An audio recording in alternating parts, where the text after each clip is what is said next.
예, 우리를 위해 오시는 이 대림절에 주님과 함께하는 은혜 시간이 되시기를 소원합니다. 이제 오늘 보니까 날씨가 많이 추워졌어요. 어제와 다르게 아침 기온이 굉장히 추워졌습니다. 따뜻한 것을 찾게 되는 그런 계절이 되었는데요. 겨울에 길을 지나면 좋은 냄새를 풍기는 그런 것들이 있어요. 네, 여러분 어떤 것들을 좋아하십니까? 군고구마 냄새, 군방 굽는 냄새, 붕어빵 냄새, 그런 것들이 납니다. 여러분 어떤 걸 좋아하시죠? 네. 어떤 군방 간사가 이런 현수막을 걸어놨어요. 네, 메뉴판으로 걸어놨습니다. 고요한 밤 5,000원, 거룩한 밤 10,000원, 어둠에 묻힌 밤 1,000원 이렇게 해놨어요. 여러분 군방 간사의 메뉴판이었습니다. 예, 고요한 밤, 거룩한 밤은 좀 맛있나 봅니다. 좀 비싼 거 보니까요. 네, 고요한 거룩한 밤, 주님의 오심을 기다리는 대림절이 되었습니다. 이 대림절에는 이처럼 초를 밝히게 되거든요. 이 기다림의 의미를 담고 있는 초입니다. 예, 그래서 한 주마다 초가 이렇게 늘어나게 돼요. 그래서 성탄절에 마지막 5번째 초를 피우게 됩니다. 그래서 첫 번째 초는요, 희망이고요, 호프. 그리고 두 번째는 peace, 평화입니다. 그리고 세 번째는 사랑이에요. 사랑, 러브. 그리고 네 번째는 기쁨, joy의 의미를 가지고 있습니다. 저는 주님의 오심이 그렇게 소망과 평화와 사랑과 기쁨을 주는 것이고요. 마지막 흰색초를 밝히면서 예수 그리스도가 우리에게 오심을 같이 축하하고 경배하는 그런 절기가 바로 대림절입니다. 예, 사실 이제 초가 보라색이지만 약간 이제 연보라 그런 식으로 약간 색깔의 차이가 조금씩 있습니다. 원래는 그렇게 하면서 주님의 오심을 우리가 초를 한 주씩 밝히면서 기다리게 되는 것이죠. 여러분, 예수 그리스도가 바로 부흥이 되십니다. 예수님 자체가 부흥이에요. 부흥은 숫자가 아닙니다. 어떤 숫자가 많이 모이고 그런 것을 부흥이라고 주님께서 말씀하신 것이 아닙니다. 부흥은 예수님과 하나가 되는 것이 부흥입니다. 오늘 본문의 하박국 선지자의 이름이 굉장히 독특하지요. 넌센스 퀴즈에서 자주 단골이 되어 등장하는 이름이기도 합니다. 네. 자, 그런데 그의 이름의 뜻이 굉장히 좋아요. 그 이름의 뜻이 좋아요. 그는 포옹하다라는 뜻을 가지고 있어요. 그는 포옹하다. 하나님이 나를 포옹한다라는 그런 의미를 가지고 있는 것이죠. 하박국은 오늘 본문 속에서 보면 하나님과 씨름을 하거든요. 처음에 삶의 무거운 문제로 씨름하고 있어요. 하나님은 그런 하박국이 그렇게 하나님의 씨름을 하고 있지만 하나님께서는 포옹하시는 분이었습니다. 우리를 안아주시는 그런 분이었던 것이죠. 여러분, 특히 요즘 같은 날 추운데 따뜻하게 안아주면 얼마나 우리의 마음까지도 녹아지겠습니까? 그죠? 예, 지금 어려운 상황 속에 놓여져 있는 이 하박국 선지자의 상황, 지금 이 시대의 상황 속에서 하나님께서 우리를 포옹하고 안아주신다는 거예요. 자, 이 하박국서를 상징하는 단어가 있는데요. 바로 부흥이라는 단어입니다. 자, 오늘 말씀의 제목은 하박국과 부흥의 꿈입니다. 하나님께서는 우리의 삶에 부흥을 꿈꾸고 계십니다. 결론부터 말씀을 드리면 이 부흥이란 믿음으로 사는 것입니다. 네, 수가 많아지는 것을 말하지 않고 믿음으로 사는 것이라고 하박국서를 통해 하나님은 말씀하고 계세요. 실제로 본서에 등장하는 부흥은 여러분이 생각하는 부흥과 매우 다릅니다. 매우 충격적일 정도로 달라요. 자, 하박국 처음 1장과 2장 속에서 하박국 선지자가 질문을 쏟아내고 있어요. 그 질문은 한결같이 어찌하여 악인이 득세하고 의인이 고난을 받습니까? 라는 거예요. 마치 욥기서를 다시 읽는 느낌이죠. 이때 강대국들이 악한 일을 했어요. 예, 지금 저 지구 반대쪽에서 우크라이나 전쟁과 같은 그런 비슷한 느낌이죠. 강력히 악한 일을 일삼았어요. 하나님의 백성이 고통을 받고 있어요. 이 현실이 너무나도 억울한 거예요. 우리 민족이 침략을 받고 많은 사람이 죽고 있어요. 그것이 너무나도 억울하고 너무나도 고통스러운 거예요. 그런데 지금 우리의 현실과 다르지 않죠. 어떻게 나쁜 놈들은 잘 사는데 저는 왜 이리 힘듭니까? 호소하게 돼요. 왜 이리 사는 것이 힘이 드나요? 라고 하나님께 호소하게 되는 거예요. 요즘 생활고로 세상을 떠나는 분들의 소식을 듣게 되죠. 대출이자가 눈덩이처럼 커져서 부담이 커져가는 그런 서민들의 현실 속에 놓여져 있습니다. 자, 그리고 일 하나로 자녀 교육하기 힘드니까 다시 야간에 일을 나가서 일하시는 분이 계세요. 그럼에도 불구하고 이마저도 여유롭지 못하다고 이야기를 하고 있어요. 자, 하박국의 질문에 하나님의 대답은 기대했던 것과 다릅니다. 기대했던 것과 달랐어요. 우리의 회복을 말씀하시지 않습니다. 오히려 부흥은 우리가 망하는 것이요. 그러면 어떻게 해야 됩니까? 과연 하나님께서 무엇을 하시려고 하시는 것입니까? 하나님께서 우리에게 말씀하시는 거예요. 그리스도로 다시 살아나는 것이다. 하나님의 부흥은 현재 상태가 잘 되는 것이라고 말씀하시지 않습니다. 지금 상태로는 안 된다는 거예요. 그래서 과감하게 우리에게 수술을 감행하십니다. 여러분, 내 속에 암세포가 있는데 약을 계속 먹고 그냥 빨간 양만 바르면 되겠습니까? 그걸 칼로 도려내야 되는 것이죠. 하나님의 방법은 거기에 약을 바르고 영양제를 주는 것이 아니었습니다. 그것을 칼로 대고 도려내는 방법이었습니다. 자, 우리가 철저하게 망하고 예수 그리스도로 다시 살아나는 것이 하나님의 방법이었습니다. 그리고 그것이 바로 부흥이라고 말씀하고 계십니다. 주님의 오심을 기다리는 이 대림절이 시작되었어요. 막연히 기다리는 것이 아니에요. 나를 죽이고 예수로 채우는 절기입니다. 그래서 내 속에서 그리스도가 온전히 역사하실 수 있도록 나를 내려놓는 그런 시간입니다. 그때 우리는 비로소 그리스도의 부흥을 보게 될 줄 믿습니다. 오늘 성찬이 시도하게 됐는데요. 이 시간 내가 죽고 내 안에 그리스도가 살아나는 역사가 일어나기를 소원합니다. 내 안에 그리스도의 부흥이 일어나게 될 줄 믿습니다. 자, 오늘 말씀 첫 번째는요. 부흥은 주의 일을 부흥하게 하는 것입니다. 네, 주의 일을 부흥하게 하는 것이 부흥이라고 말씀하고 있어요. 자, 2절의 말씀은 사실 정확하게 보면, 자세히 보면 매우 충격적인 말씀이에요. 우리 2절의 말씀을 보겠습니다. 여호와여, 내가 주께 대한 소문을 듣고 놀랐나이다. 여호와여, 주는 주의 일을 이 수년 내에 부흥하게 하옵소서. 이 수년 내에 나타내시옵소서. 진노 중에라도 긍휼을 잊지 마옵소서. 아멘. 굉장히 우리가 은혜롭게 읽었던 말씀이죠. 예, 뜨겁게 하는 말씀인데요. 이 말씀에서 무엇을 부흥하게 해달라고 기도하고 있죠? 무엇을 부흥하게 해달라고 기도합니까? 주의 일을 부흥하게 해달라고 기도하고 있어요. 주의 일이 무엇일까요? 이 내용이 우리에게 충격적이죠.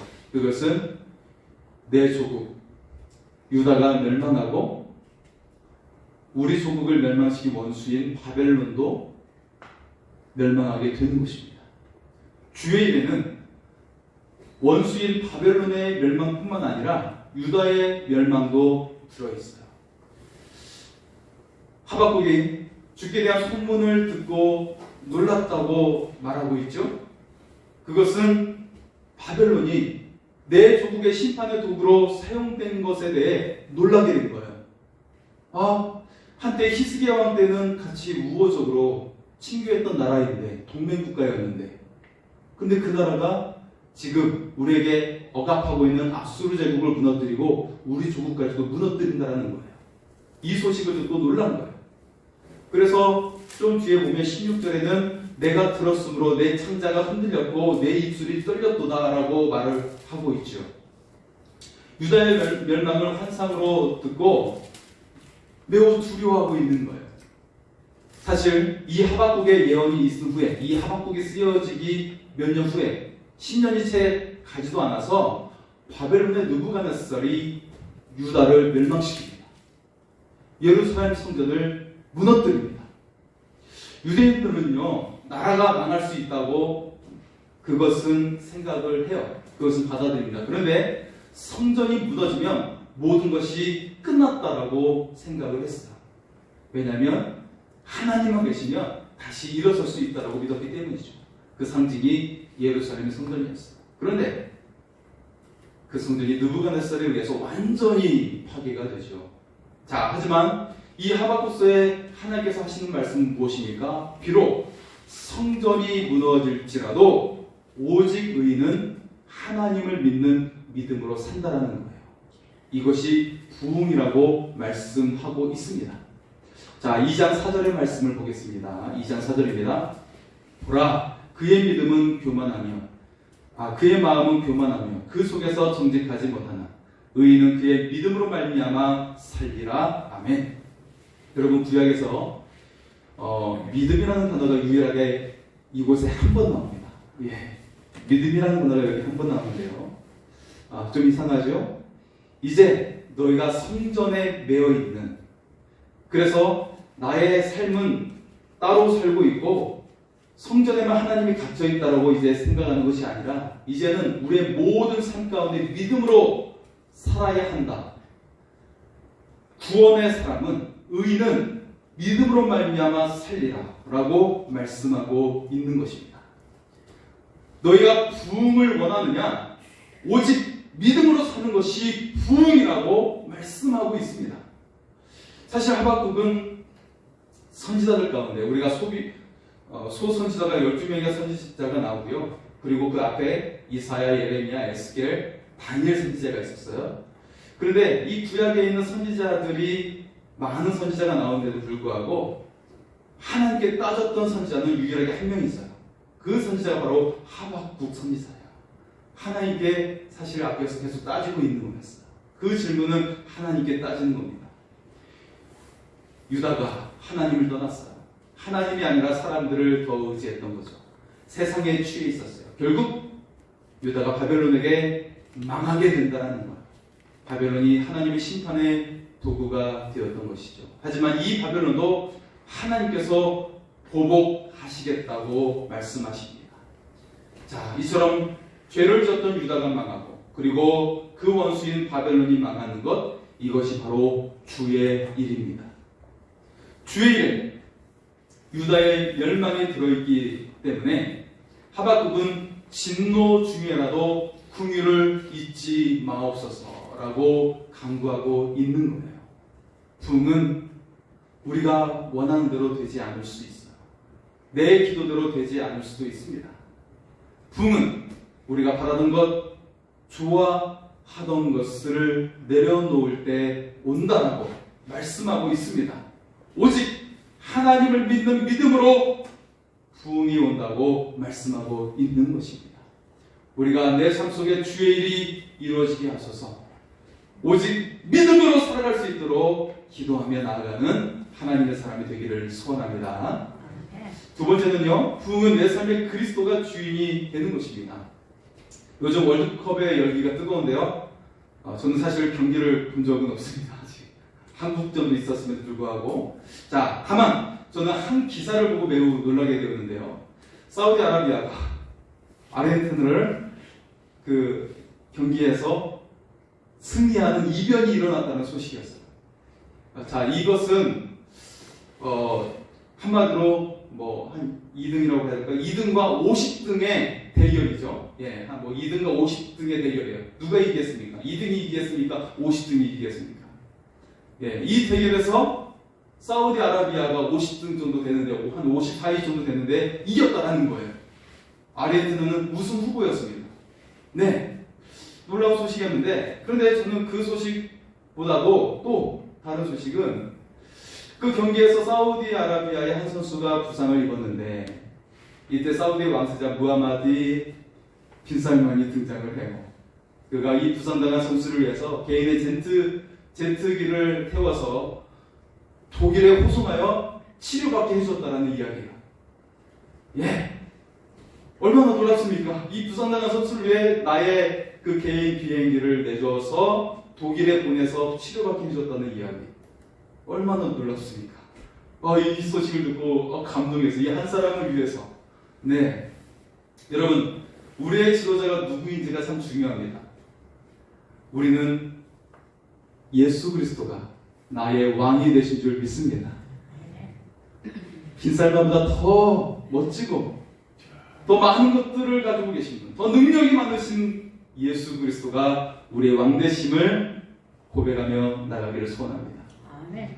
여러분에게 극진하게 최고의 대우로 하나님께서, 우리 주님께서 여러분을 대해 주실 줄 믿습니다. 아멘.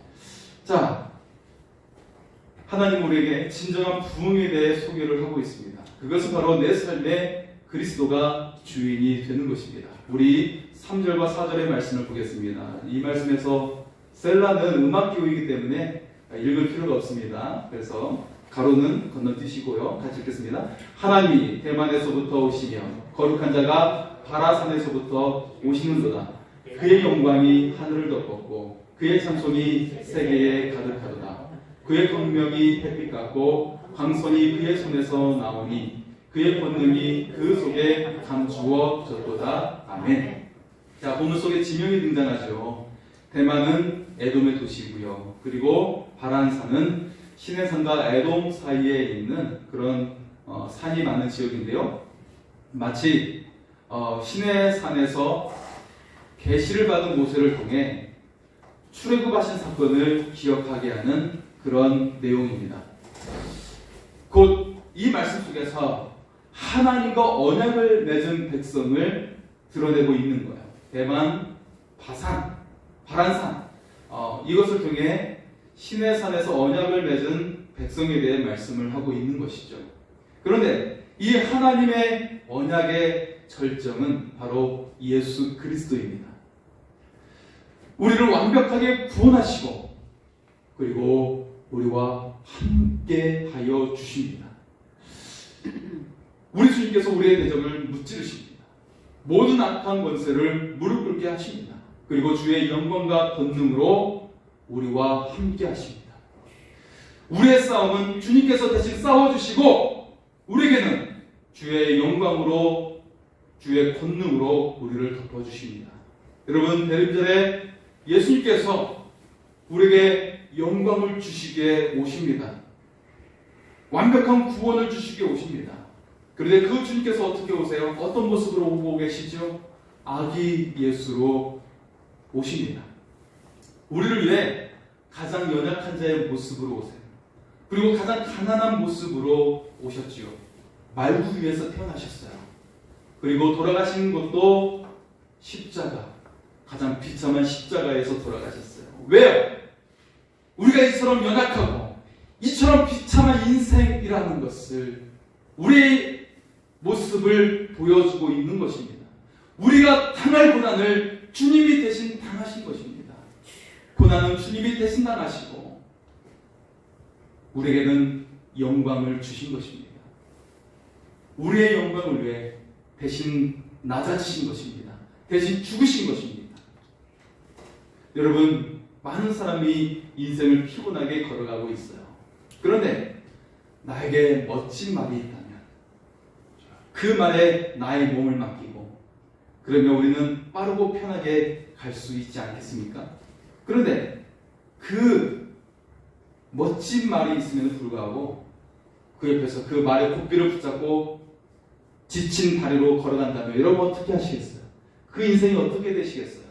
내가 믿는다고 하면서 내 걸음은 내 걸음대로 걸어가고 주님의 그 고삐를 잡고 있다면 여러분 어떻게 하시겠습니까? 여러분, 우리의 삶의 부흥은 나를 그리스도께 맡길 때 일어나게 되는 것입니다. 주님이 나의 삶의 주인이 되어 주님께서 인도하실 때 부흥이 일어나게 되는 것입니다. 주님께서 행하실 부흥을 우리가 기대할 수 있기를 소원합니다.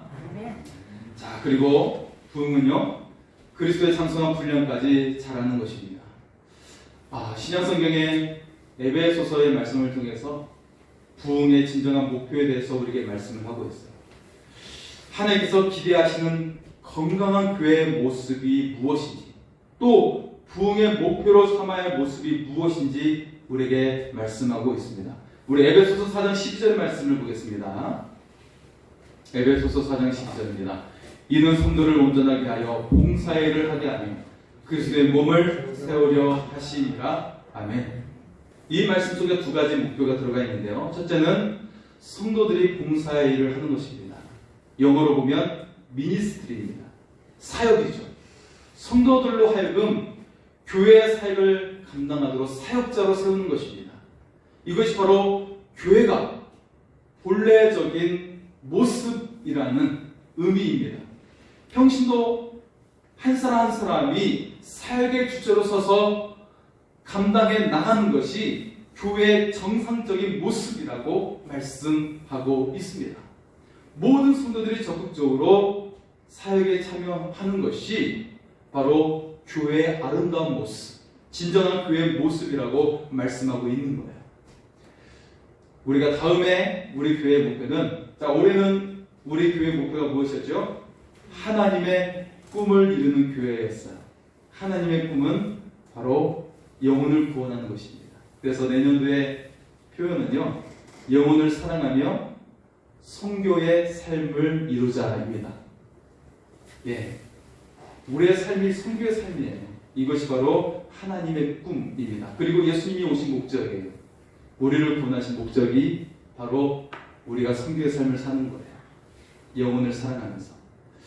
자, 이처럼 이 사명을 이뤄나가는 것, 미니스트리, 사역을 이루는 것이 진정한 성도의 모습이라고 말씀하고 있습니다. 그리고 두 번째 목표는 성도들이 그리스도의 수준까지 성장하는 것입니다.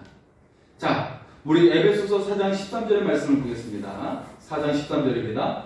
우리가 다 하나님의 아들을 믿는 것과 아는 일에 하나가 되어 온전한 사람을 이루어 그리스도의 장성한 분량이 충만한 데까지 이르리니. 아멘. 자, 여기에서 우리가 놓쳐서는 안 될 부분이 있는데, 성장해야 할 사람들에는 예외가 없다라는 거예요. 이 속에서 우리가 다라는 표현이 있죠. 우리가 다, 영어로 we all입니다. 우리가 모두, 즉 우리 모두가 예외 없이 그리스도의 수준까지 자라는 것이 부흥이라고 말씀하고 있어요. 그리고 그것이 우리를 향하신 예수님의 기대라고 이야기하고 있어요. 그 기대감을 가지고 계신다고 말씀하고 있어요. 우리 한 사람 한 사람이 예수 그리스도를 그 수준까지 자라는 것을 주님이 원하시고 있다는 것입니다. 심지어 우리 주님은 우리 가운데서는 주님보다 더 큰 일을 할 것이라고 말씀하고 있어요. 자, 성경에서 말하는 부흥은 양적인 성장이 아니라 질적인 성장입니다. 이런 질적인 성장에는 누구도 예외 없이 이 자리에 앉아 계신 여러분 모든 사람들이 바로 그리스도의 수준까지 자라라고 말씀하고 계십니다. 자, 부흥의 목표를 이루는 사역의 원칙도 우리에게 소개하고 있는데요. 4장 15절의 말씀입니다. 오직 사랑 안에서 참된 것을 하여 범사에 그에게까지 자랄지어다. 그는 머리니 곧 그리스도라. 아멘. 자, 우리가 그리스도에게까지 자라게 하는 것, 그것은 사랑과 진리로 우리의 사역을 감당하는 것입니다. 네, 사랑과 진리. 이 사역을 내 뜻과 내 생각대로 하는 것이 아니라 주님께서 가르쳐 주신 말씀대로 하고 사랑대로 하는 거예요. 사랑으로 하는 거예요. 막연하게 사랑으로 하는 것이 아니라 선한 사마리아인이 했던 것처럼 자신의 가던 길을 멈추고 도적맞은 사람을 사랑하는 거예요. 나의 것을 내어주면서 그를 치료해주고 여관에 있게 하고 돈을 더 내어주면서 내 것을 더 내어주면서 사랑하는 것이에요. 예수님처럼 자신을 내어주며 사랑하는 거예요. 상대를 사랑하기 위해 내 주장도 내려놓는 거예요. 나의 방식도 내려놓는 거예요. 요즘에 긴장을 많이 하시는 것 같아요. 네, 많이 하시는 것 같은데요. 내 스타일의 긴장 방법이 있잖아요. 근데 우리가 함께 만약에 긴장을 하게 된다면 내 방식을 내려놓는 것을 말하고 있는 거예요. 자, 그렇게 사랑을 하라고 말씀하고 있는 것입니다. 자, 우리 한번 이렇게 인사를 옆 사람에게 해볼까요? 나를 내려놓고 당신을 사랑하겠습니다. 인사 나누겠습니다. 나를 내려놓고 당신을 사랑하겠습니다. 네, 이처럼 우리가 사랑과 말씀으로 섬길 때 그것이 부흥입니다. 예수님이 나의 주인 되심을 믿는 것이 부흥입니다. 자, 우리가 예수님이 나의 주인 되심을 믿습니다. 예, 이렇게 고백을 했으니까요. 우리가 한 번 더 이렇게 고백을 해보겠습니다. 내 삶에 부흥이 일어났습니다. 자, 따라서 해주시면 됩니다. 내 삶에 부흥이 일어났습니다. 내 삶에 부흥이 일어났습니다. 내 가정에 부흥이 일어났습니다. 내 가정에 부흥이 일어났습니다. 주사랑교회에 부흥이 일어났습니다. 주사랑교회에 부흥이 일어났습니다. 할렐루야! 아멘. 부흥이 일어났습니다. 여러분, 그 주님을 믿고 담대하게 나아가시기 바랍니다. 아멘. 마지막 한 구절만 더 보겠습니다. 하박국 3장 18절과 19절입니다. 이처럼 하나님을 부흥을 맞이한 자를 향하신 하나님의 그 역사심을 같이 한번 읽어보겠습니다. 나는 여호와로 말미암아 즐거워하며 나의 구원의 하나님으로 말미암아 기뻐하노라. 주 여호와는 나의 힘이시라. 나의 발을 사슴과 같게 하사 나를 나의 높은 곳으로 다니게 하시리로다. 이 노래는 지휘하는 사람을 위하여 내 죽음에 맞춘 것이니라. 아멘. 하박국에 닥치는 현실은 이제 내 나라가 곧 망하게 돼요. 성전도 파괴가 돼요. 그래서 무화과 나무가 무성하지 못하고 포도나무의 열매가 없고 우레의 양이 없고 외양간에 송아지가 없어요. 그런데 하나님으로 인하여 즐겁다고 말씀하고 있어요. 구원의 하나님으로 인해 기뻐한다고 말씀하고 있어요. 진정한 부흥은 하나님이 나의 하나님이 되심을 믿는 것입니다. 오직 믿는 자는 믿음으로 사는 것입니다. 나의 생각과 나의 목표를 내려놓고 예수 그리스도로 채울 때 진정한 부흥이 시작되는 것입니다. 이 대림절에 예수 그리스도로 채우시기 바랍니다. 아멘. 주님이 나의 주인 되심을 고백할 수 있기를 바랍니다. 아멘. 그리스도의 장성한 분량까지 자랄 수 있기를 바랍니다. 아멘. 그러면 여러분에게 힘을 주십니다. 새롭게 하십니다. 사슴처럼 높은 곳에 다니게 하실 줄 믿습니다. 아멘. 이 시간 말씀을 생각하면